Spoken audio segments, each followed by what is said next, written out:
Okay, well, that was very interesting. And a very nice segue, as Sir Robin just mentioned, into the award ceremony that will close out the morning session today. So I would like to invite Dr. Yervant Zorian to the stage. Dr. Yervant Zorian has many accolades, as you can see from his biography here, and he is the chairperson for this SoC Summit Semiconductor Industry Pioneer Award. So he's going to give us some background about the award before we go into the award presentation. So Yervant, thank you for joining us. Thank you, Sabina. Good morning, all. Thank you. It's a great pleasure for me to be with you all here, especially to introduce this very special, this unique award that we're introducing today for the first time. It's the Semiconductor Industry Pioneer Award. You heard about it a few times today, so I'll be saying a few words about the award itself. As you know, the word pioneer is not a new word. It's a word that existed for some time. Historically, we had several pioneers. We had pioneers such as Marco Polo, Genghis, Columbus, pioneers who had a vision of a new and exciting frontier, and they realized that vision. They went ahead and built that vision, innovated it, and reached results. Now, not only old pioneers, we have newer pioneers from last century. We had pioneers that reached Mount Everest. We had individuals such as Timothy Berners-Lee, who invented the internet back in '73. We had pioneers such as Charles Quankow, who was the Nobel Prize winner of 2009 in physics. Pioneers as such always had a dream, they had a vision, but they were able to realize that vision. In our domain, in our days in technology, we see pioneers as well. We see pioneers who had a vision to lead and realize what today is in electronics, what today is in biotechnology, in green energy, and so on. All of these are built on a domain that we all contribute to, the semiconductor domain. Our duty today is to acknowledge a pioneer in the semiconductor domain. And there are very key individuals who dominated this field, who gave us great vision, realized that vision, innovated there, and so on. So our job today is, for the first time, to introduce this SoC Summit First Semiconductor Pioneer Award. An award that recognizes an outstanding individual whose contribution, innovations, and achievements have made a significant and measurable impact on the global semiconductors industry. This award has been initiated to celebrate the service and accomplishments of those who have demonstrated great vision and thought leadership, and who have helped advance the industry through innovation, dedication, and service. What's needed here is needed three criteria. The first is having the vision. The second is to innovate and lead the implementation of that vision. And the third, very critical one, is to have implemented that vision and have an impact on the semiconductor industry. So the candidate that we chose today has all these three criteria: having the vision, realize it, and had a key impact. And to help me introduce the person who will be our first recipient of the award, I'd like to invite our first keynote speaker of today, Dr. Alex Schubat. Alex?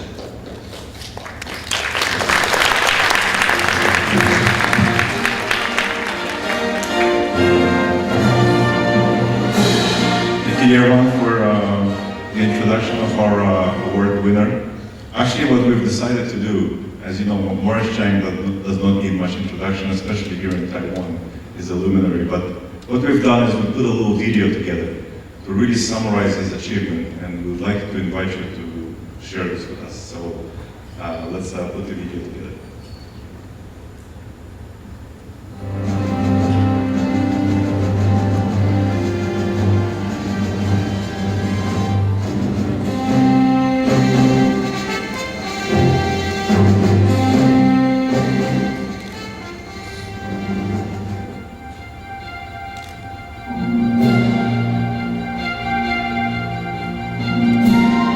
'87 was a remarkable year. the IBM PC had debuted a mere 6 years earlier. Over 15 million personal computers of all kinds would be shipped. The PC had become the economic engine propelling growth of new fabless semiconductor companies like Chipson Technologies, Cirrus Logic, and others. In a pioneering move, Dr. Morris Chang recognized the vast opportunity in providing these startups a consistent supply of high-quality fab capacity. What TSMC did was to take the manufacturing part and make that our business. We declared that we will not do any IC designs ourselves, and therefore we will not compete with our customers. Being a pioneer meant charting a course with no guide but one's own instinctive sense of direction. Dr. Chang's first task was raising the $100 million needed to build a fabrication facility. In another unconventional move, he found financial backing from two unlikely lead investors. So Philips put up about 27%. The government had put up 48%. Philips put up 27%. And then I started a 3-month, 4-month campaign to round up the other 25% or so. However, convincing fabless chip companies to use the foundry was no easy task. We were 2 generations behind. So we had to catch up there. And it took us about 10 years to catch up. 87 to 97. Over time, fabless chip companies came to see TSMC for what it was. The fab that they could consistently rely on for quality production. One with a business model that complemented their own. Dr. Chang's new business model anticipated the inevitable evolution of consumer electronics. In 1987, the retail price of a new IBM Personal System 2 ranged from $3,300 to $9,700 in today's dollars, with PCs now selling below $1,000 and intelligent mobile devices replacing them as the semiconductor growth engine. IDMs are increasingly choosing to go fabless. Today, the wisdom of Dr. Chang's vision is abundantly clear. Product life cycles and time-to-market windows measured in months rather than years demand that circuit design and chip fabrication functions are coordinated to ensure designs flow smoothly, without disruption, from design description to packaged silicon. Dr. Chang has anticipated this evolution by strengthening relationships with customers and suppliers. Thus, as new processes come online, customers' circuit designs are ready for fabrication. How a company conducts its affairs with its customers and its suppliers is often just as important, if not more so, than what its products and services are.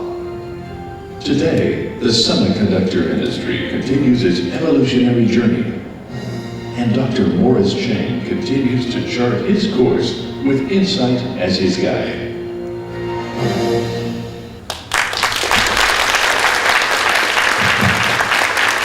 I'd like to invite Sir Robin Saxby to help us present the award to Dr. Morris Chang. Now, we'd like to invite Usha Su on behalf of Morris Chang to receive the award.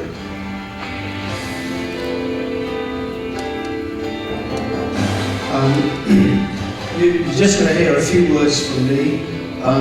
It's always nice to have somebody who's a bit older than you that you can look up to, and I couldn't think of anybody better than Morris. He was doing stuff before I knew what electronics was. Okay, so will you give that message to him? I know he was with TI when I was with Motorola, and I know he's a bit older than me. And one of the things I love in life, you know, in my hobbies, I'm a member of the British Vintage Wireless Society. I seriously renovate old technology, including Marconi spark transmitters and things.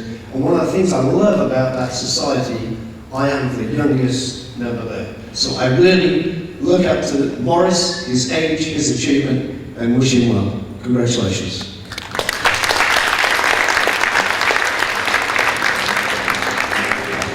The other thing is the wafers have got a lot bigger.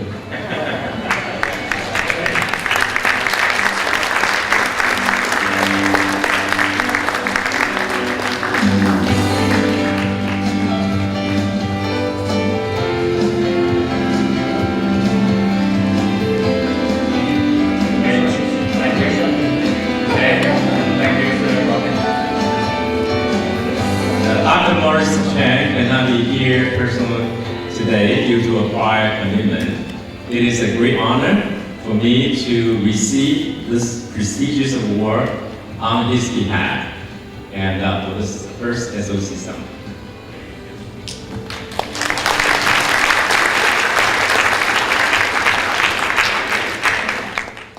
Okay, thank you. Everyone enjoy the lunch and the rest of the afternoon program. Thank you for joining us.